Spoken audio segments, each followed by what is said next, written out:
한 가족의 비극, 남편이 죽고 미망인으로 두 아들을 바라보며 고통의 시간들을 견디며 살았을 텐데 두 아들마저 죽게 되고 그 여인은 홀로 남겨집니다. 나오미의 사별과 외로움, 스디쓴 상처와 가난 등 우리는 한 여인의 삶이 송두리째 구멍 나버린, 텅 비어버린 모습을 1분도 되지 않아 읽었습니다. 많은 이들이 그녀의 남편이 어떠한 이유로 죽게 되었는지, 나아가 두 아들 또한 왜 죽게 되었는지 그 이유를 해석하려고 합니다. 그리고 그 이유들을 다음과 같이 설명합니다. 먼저 그 남편은 불신앙적인 선택을 했다. 다시 말해서 그가 기근을 피해 가족을 데리고 베들레헴을 떠나 모압으로 간 것은 불신앙적인 선택이며 이에 대한 징벌로 그가 죽게 되었다는 것입니다. 그리고 그녀의 두 아들들이 이방 여인들과 결혼했다. 즉 모압 사람은 여호와의 총회에 들어오지 못한다라는 신명기 23장 3절의 말씀을 근거로 모압 여인과 결혼한 것은 죄를 지은 것이며 이에 대한 징벌로 죽게 되었다는 것입니다. 여러분들은 어떻게 생각하시나요? 위의 해석은 그대로 두고서 저 또한 이 이유를 찾고자 본문과 씨름해 보았습니다. 1절 하반절에 보시면은 거류하였는데 라는 단어가 있습니다. 그 단어에 동그라미를 치시겠습니다. 그리고 2절 하반절에 거기 살더니 라는 단어에 동그라미 치시겠습니다. 그리고 4절 하반절에 거주한지 동그라미 치시겠습니다. 개역개정으로 읽으면은 거류, 살더니, 거주한지 이 세 단어의 차이점을 크게 느낄 수가 없습니다. 그런데 원문의 단어를 살펴보면 위 단어 모두 다르게 쓰였다는 것을 알 수 있습니다. 거류라는 말은 구류, 살더니는 하야, 거주한지는 야샤브라는 단어로 쓰였습니다. 근데 구르라는 히브리 말을 세 번역에서 그 의미를 잘 살려 번역해 놓았습니다. 여기 보시면은 임시로 살려고 잘 번역해 놨습니다. 그리고 히브리 말 하야는 킹제임스 흥정역이라는 번역본이 있는데 그 의미를 잘 살려 번역해 놓았습니다. 머물다가 라고 번역해 놓았습니다.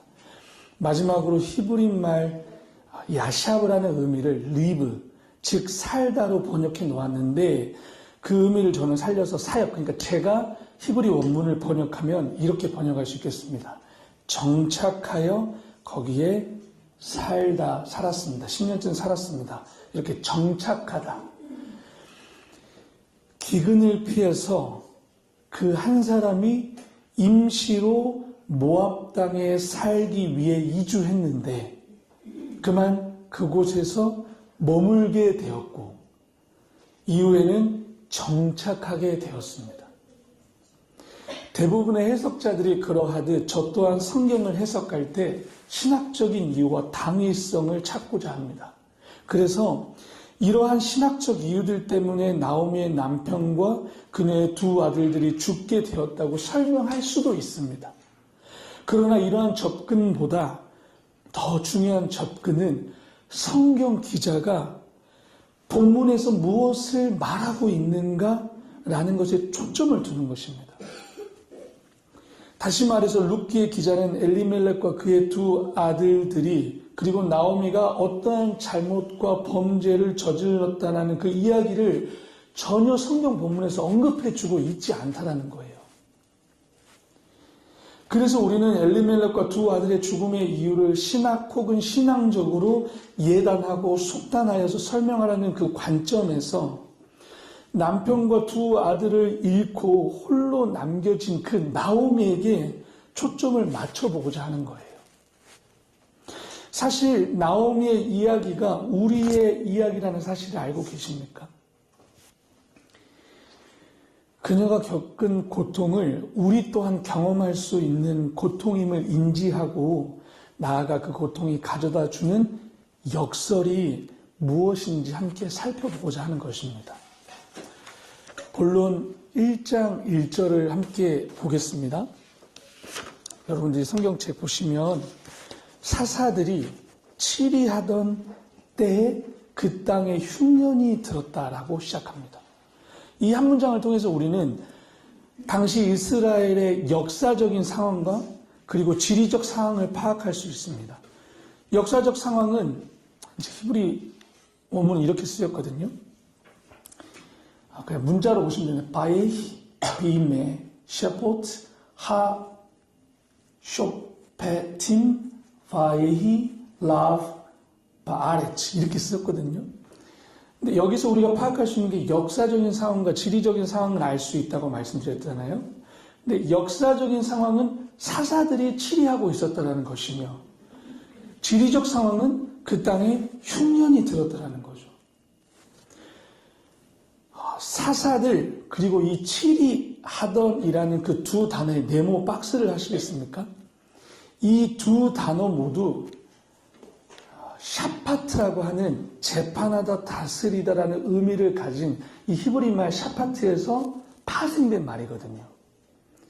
그래서 히브리 말 이 쇼페팀이라고 하는 이 말을 우리말은 사사, 즉 선비사자의 스승사로 번역을 한 거예요. 여러분들이 아시는 것처럼 사사는 이스라엘의 왕 제도가 있기 전에 이스라엘을 다스리던 지도자들을 가리키는 거죠. 치리하던이라는 단어, 쇼페팀이라고, 셰포트라고 하는 이 단어 또한 말씀드렸던 대로 히브리 말 샤파트에서 파생된 단어입니다. 그래서 원문의 의미를 살려 제가 이를 번역해 본다면은 재판관들이 다스리던 시대에 그 땅에 기근이 있었습니다라고 번역할 수 있습니다.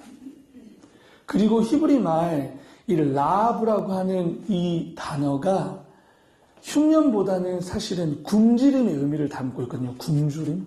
그래서 기근으로 번역을 했어요. 그래서 다시 말씀드리면 재판관들, 즉 사사들이 다스리던 시대에 그 땅에 기근이 있었습니다.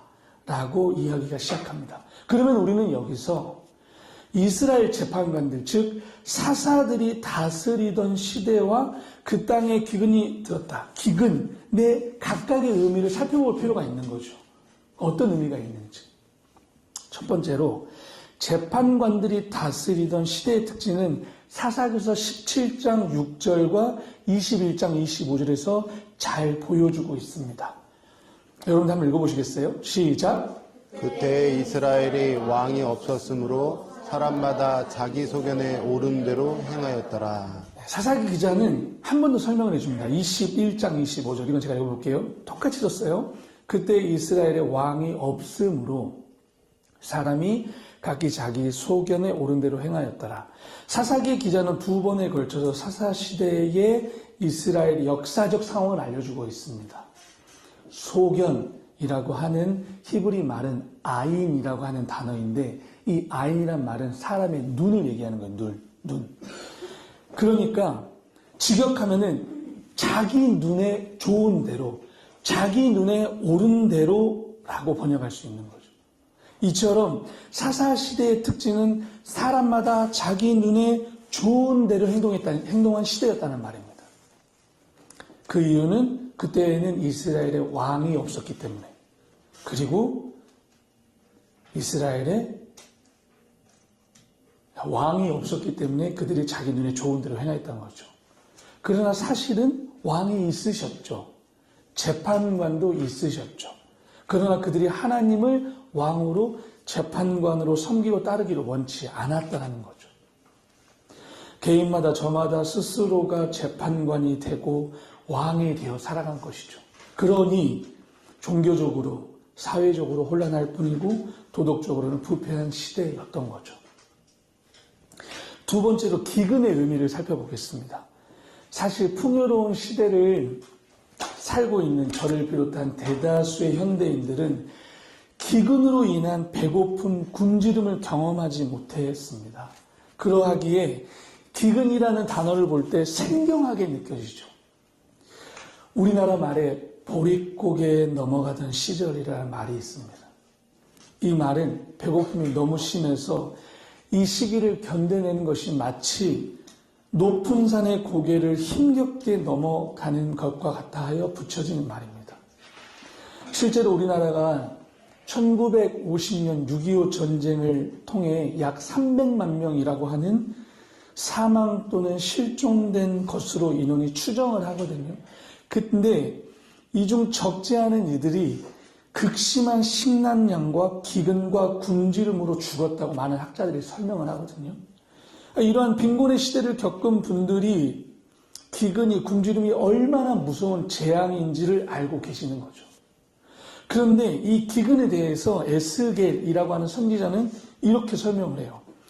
주 여호와께서 이같이 이르시되 내가 나의 4가지 중한 벌, 곧 칼, 기근, 사나운 짐승, 전염병을 예루살렘에 함께 내려 사람과 짐승을 그 중에서 끊으려니 그 해가 더욱 심하지 아니하겠느냐. 이처럼 선지자 에스겔은 기근을 칼과 사나운 짐승과 전염병과 함께 4대 재앙으로 언급합니다. 에레미야는 4가지 재앙 중에 가장 큰 재앙을 기근으로 봅니다. 제가 읽어드릴게요. 칼에 죽은 자들이 줄여 죽은 자들보다 나음은 토지 소산이 끊어짐으로 그들은 찔름 받은 자들처럼 점점 쇠약하여 가미로다. 이에 따라 룻기에서 언급된 가나안 땅의 기근을 사사시대 이스라엘의 죄에 대한 여호와의 징벌로 이해하고 해석을 해요. 하지만 기근이 이런 상황 속에서도 있었어요. 창세기 12장에 보시면은 아브라함은 본토 친척 아비가 있었던 갈대아 우르를 떠나라고 하는 여호와의 말씀을 따라 약속의 땅 가나안으로 이주하기 위해 발걸음을 옮기죠. 그런데 도착하자마자 그 땅에 기근이 들었던 거죠. 12장 10절에 오면은 여러분들 한번 읽어보시겠어요? 시작. 그 땅에 기근이 들었으므로 아브라함이 애굽에 거류하려고 그리로 내려갔으니 이는 그 땅에 기근이 심하였습니다. 오늘 우리가 읽은 룻기 1장 1절에 기근이라고 하는 라합과 여기 똑같이 썼어요. 사실 12장 10절의 말씀과 룻기 1장 1절이 굉장히 유사하게 쓰였어요. 문장이 거의 통째로 똑같은 단어가 연거푸 반복이 되거든요. 굉장히 유사하게 쓰였어요. 근데 여기서 우리가 주목해야 될 점은 뭐냐면 아브라함이 불순종한 게 아니에요. 순종했단 말이죠. 순종을 했는데 기근이 왔대요. 그래서 아브라함은 기근을 피해 애굽 땅으로 피신하거든요. 그런데 성경 기자는 아브라함의 이주 행위에 대해서 비난하거나 비판 등을 전혀 하지 않아요. 오히려 그는 그곳에서 하나님의 도우심으로 전보다 더 부자가 돼서 가나안 땅으로 올라오거든요. 룻기 또한 마찬가지인 거죠. 룻기에서 기술된 예루살렘의 기근의 이유에 대해 성경의 기자가 언급하고 있지 않아요. 왜 기근이 들었는지.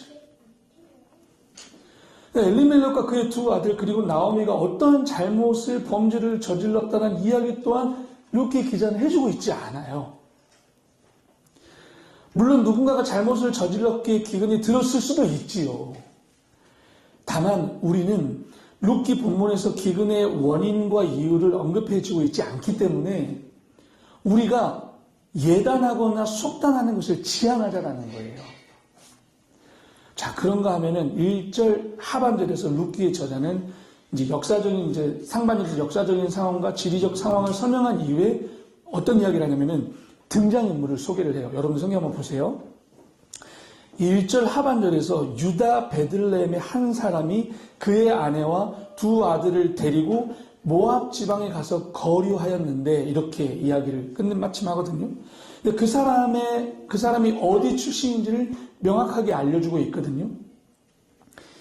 베들레헴, 유다 베들레헴이라고 얘기하는데 이제 우리나라 글을 읽을 때 독법이라고 하죠. 읽을 독자의 방법법자가 써서 읽을 때 왼쪽에서 오른쪽으로 읽어요.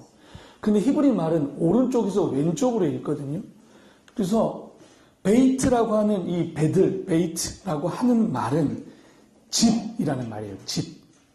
그리고 레헴이라고 하는 말은 떡, 빵, 양식이라는 말이에요. 그래서 이거를 그대로 직역하면은 떡의 집, 빵의 집, 양식의 집이라는 말이죠. 근데 역설적이게도 떡집에 떡이 없어가지고 모압으로 갔다라고 하는 거예요. 그리고 거리라는 단어를 앞서 말씀드렸다시피 거리라는 히브리 말은 구루이거든요. 아까 제가 창세기 12장 10절에 똑같이 썼다고 했잖아요. 이 거류라는 말에 구루라고 쓰였는데 여기 보시면은 거류하려고 히브리 말이 구루거든요. 룻기 1장 1절은 똑같아요. 근데 아브라함이 순종하여 가나안 땅에 도착했어요.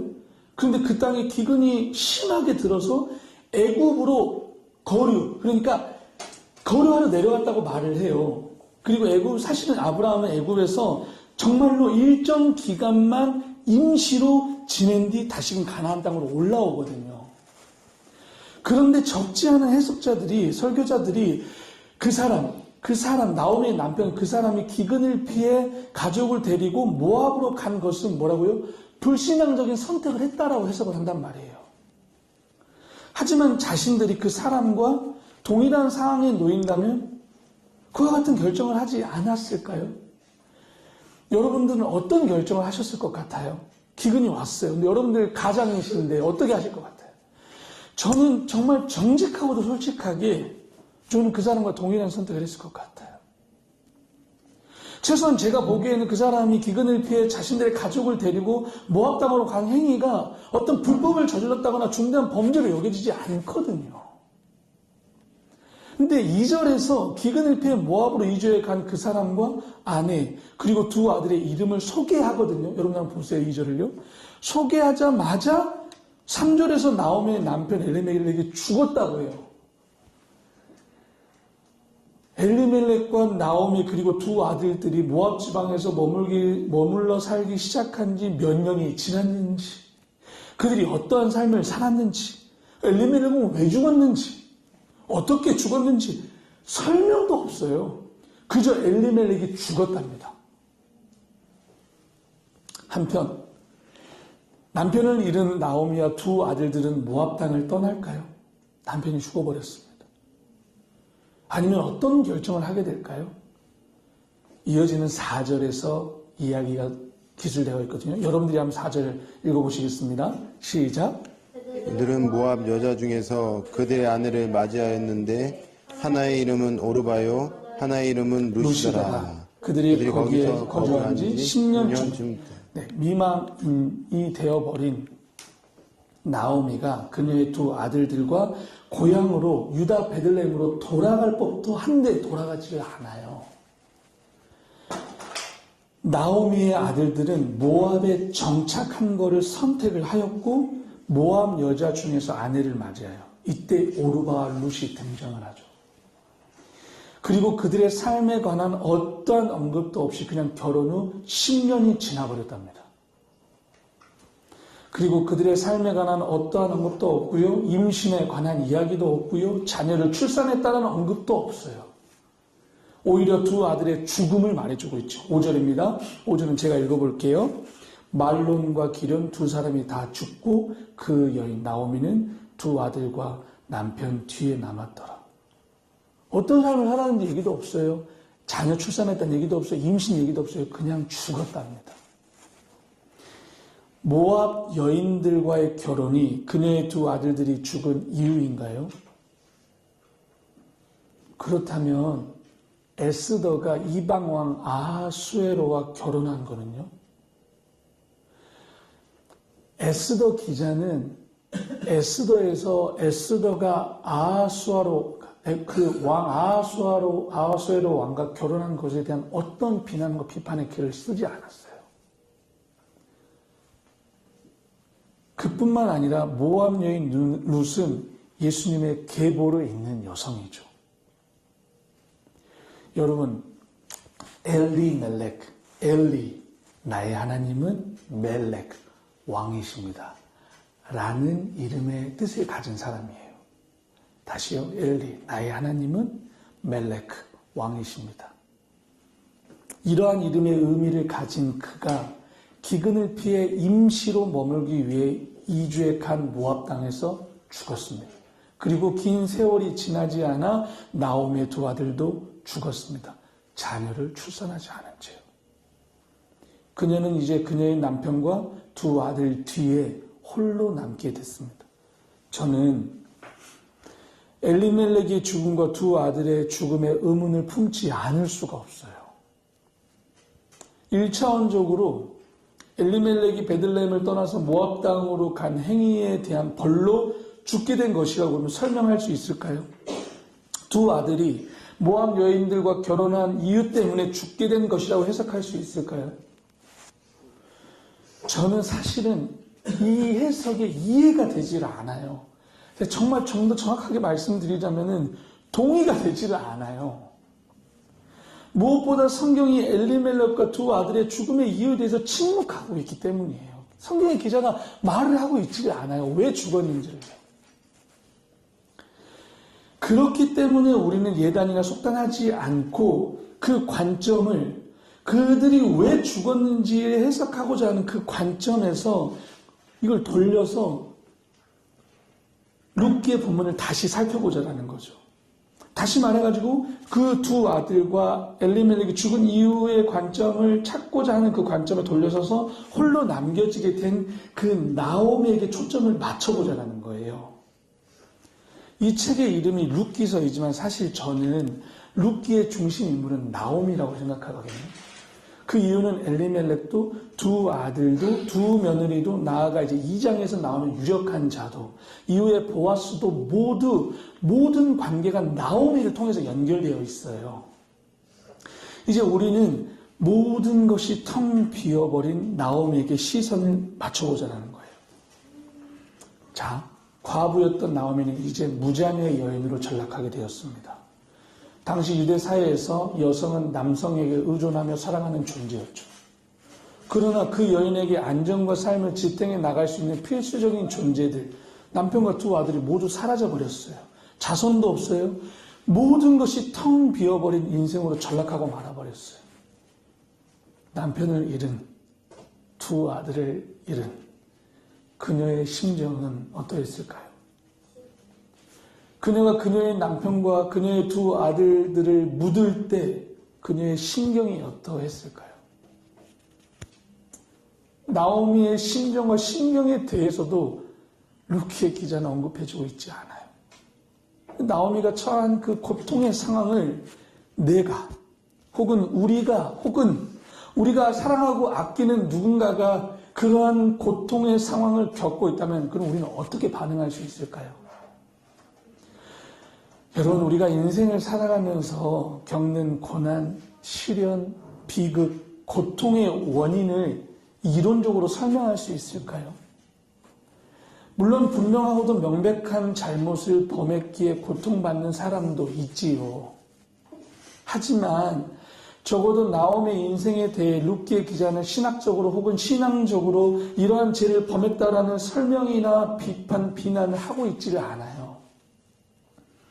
기근으로 인한 굶주림, 남편의 죽음, 두 아들의 죽음, 이 세 가지 중 하나만 죄가 우리가 겪는다라는 상상만으로도 저는 살이 떨리고 두렵고 무서운 이 세 가지의 비극과 재앙을 겪는 당사자가 나오미가 아니라 나라면, 내가 사랑하는 형제 가족들이라면, 나와 가장 가까운 직장 및 캠퍼스의 학교의 선후배라면, 나의 이웃이라도 그 사람이 어떤 잘못을 범했으니까 그런 일이 생겼을 거야 라고 말할 수 있겠냐라는 거예요.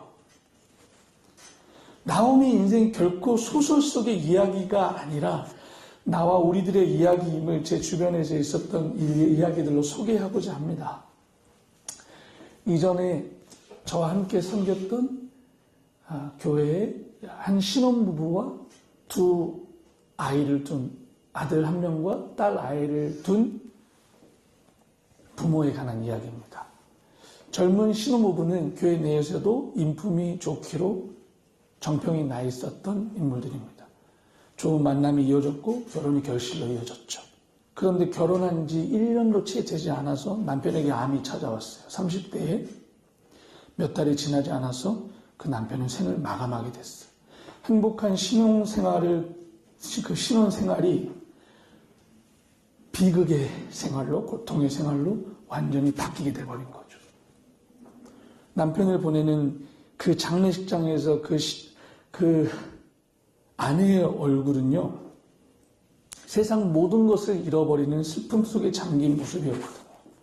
그러면 저는 물어보고 싶은 거예요. 여러분, 그는 어떤 잘못을 했길래 그에게 암이 찾아왔고 그 이른 나이에 생을 마감하게 되었을까요? 우리가 그 이유를 알 수 있어요? 생을 마감한 그 남편의 아버지는 심지어 목사님이었거든요. 우리는 어떻게 그걸 이해할 수 있을까요? 그런가 하면 20살 아들과 초등학생 딸아이를 둔 그 어머니는 교회학교 교사를 섬기시며 따뜻한 미소와 밝은 모습을 가진 교회 집사님이셨어요. 아들이 군입대를 하였고 군생활을 하고 있었는데 군부대 지휘관으로부터 한 통의 전화가 왔어요. 전화의 내용은 하나뿐인 아들이 훈련 중에 갑작스러운 사고로 죽었다는 거예요. 장례식장에서 마주한 싸늘한 죽음으로 누워있던 아들을 보내는 그 집사님, 그 어머니의 얼굴을 저는 지금도 잊을 수가 없거든요. 저는 그 집사님의 눈물과 비통함, 고통을 이해할 수가 없어요. 인간이 살아가면서 겪는 슬픔 중 가장 고통스러운 슬픔 세 가지는 배우자의 죽음, 부모님의 죽음, 자녀의 죽음이라고 생각을 저는 하는데 그 중에서 가장 고통스러운 죽음은 자녀의 죽음이라고 저는 생각을 하거든요. 어느 한 작가의 말처럼 부모와의 이별은 추억이 되지만 자녀와의 추억은 추억이 되지 않기 때문에 가슴에 묻기 때문이죠. 하나님 정말 계신 것입니까? 정말 계신다는 꿈에라도 나타나셔서 제 아들이 왜 죽어야 하는지 한 말씀이라도 해주시면 안 되겠습니까? 왜 저에게 이런 일이 일어난 것입니까? 제가 이러한 비참함을 당할 만큼의 그런 죄라도 지은 것입니까? 라고 그 집사님이 묻고 싶지 않았겠어요? 복음이 우리에게 좋은 소식이죠. 기쁜 소식이에요.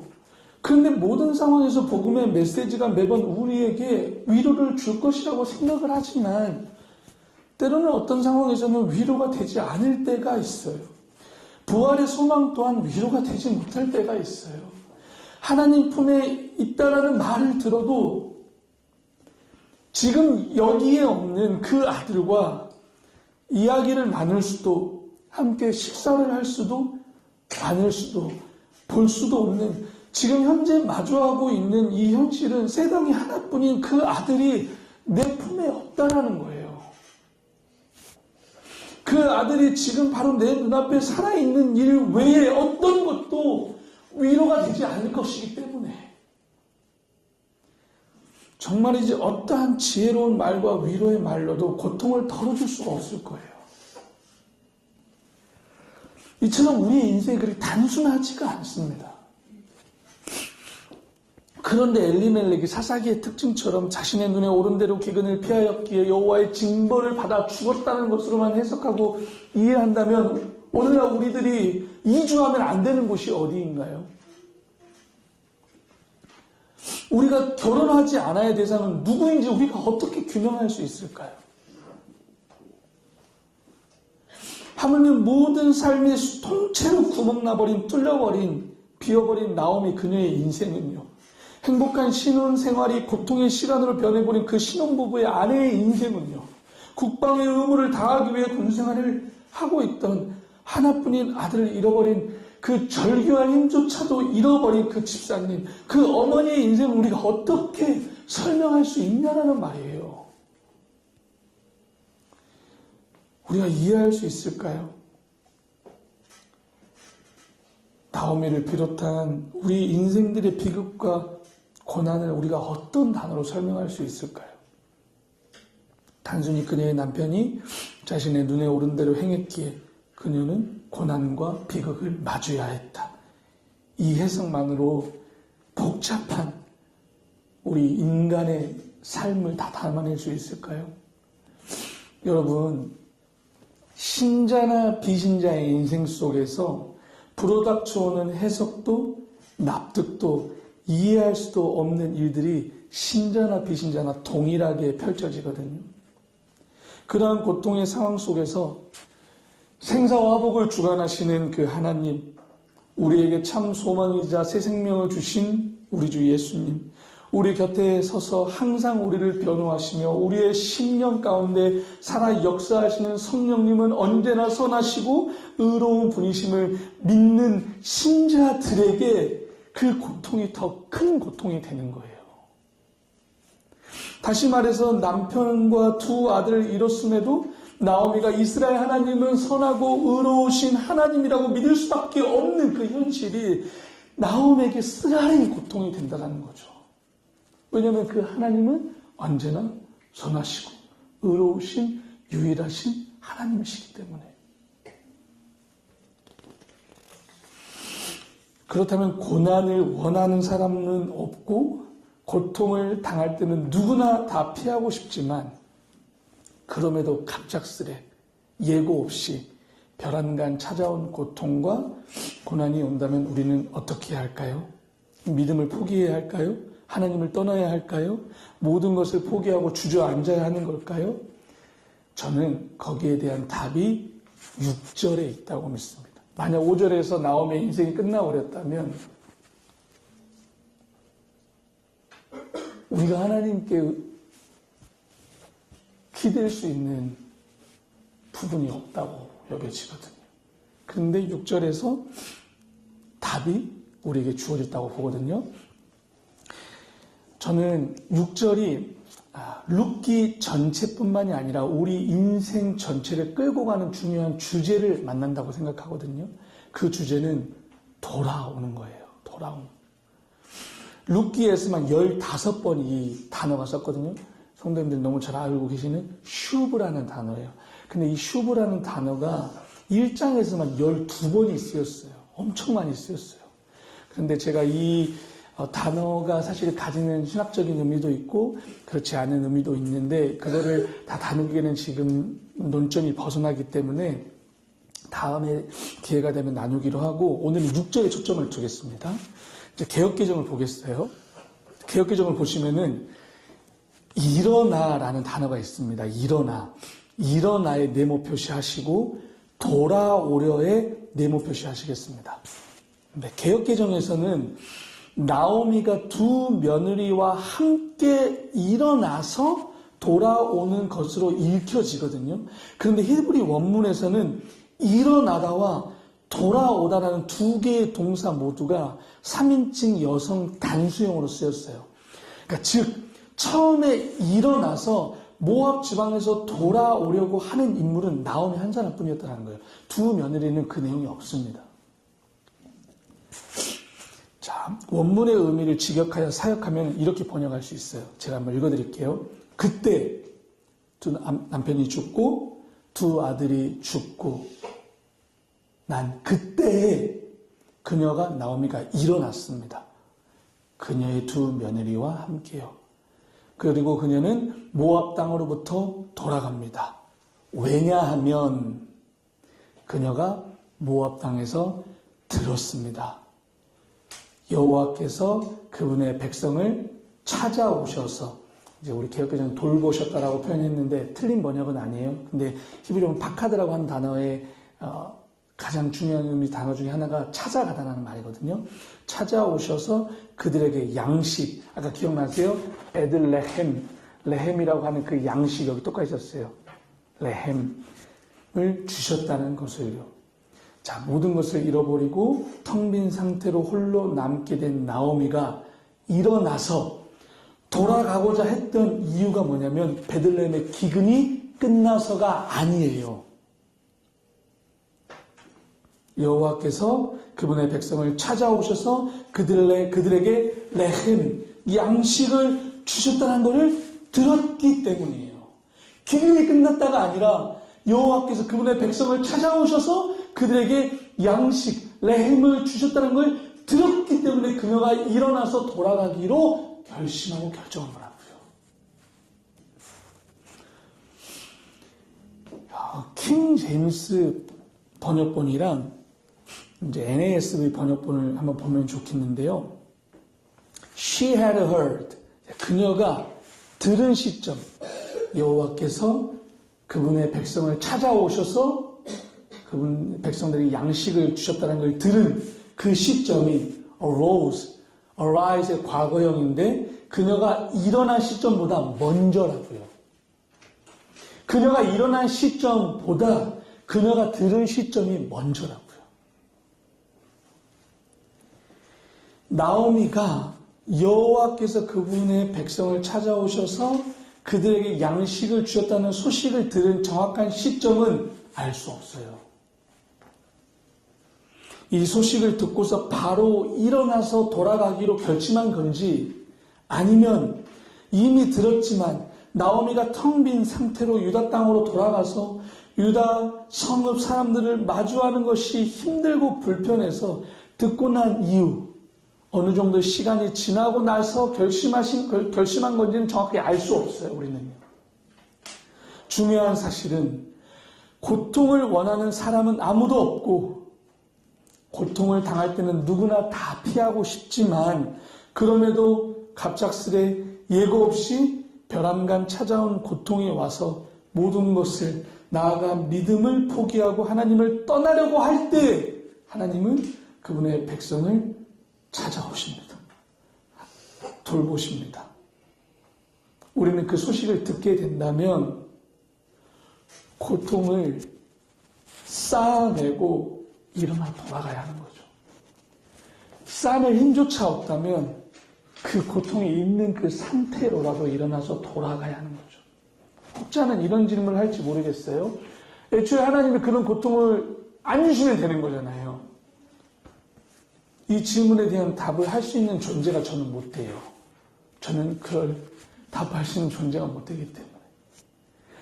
다만 드릴 수 있는 대답은 나오미가 일어나서 모압에서 유다 땅 베들레헴으로 돌아가기로 결정한 것은 갑자기 불어닥친 고통과 고난 때문이라는 사실을 우리가 부인할 수가 없어요. 이것이 고통이 가진 역설이에요.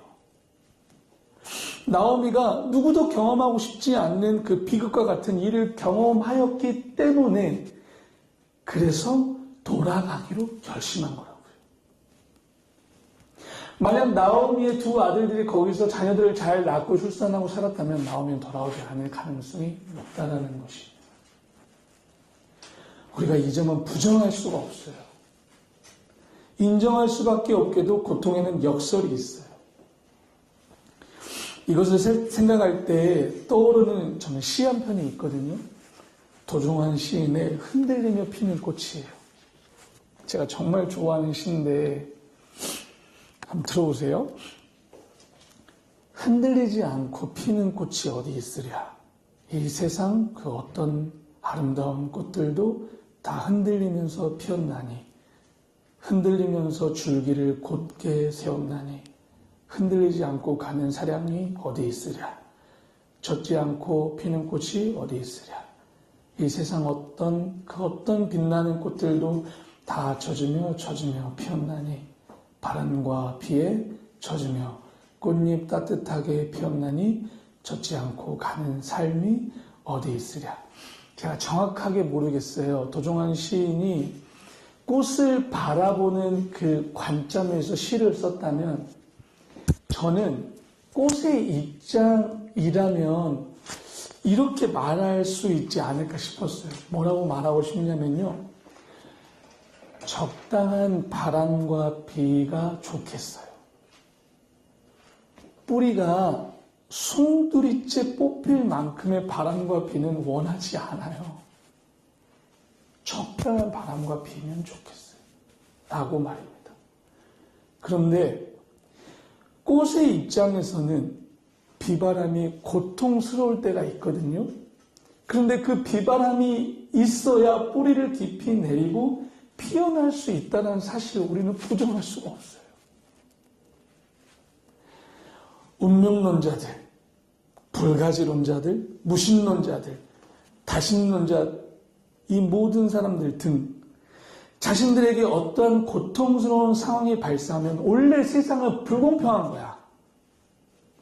그 재수 없는 일이 나에게 온 것이라 치부하며 여길지 모르겠어요.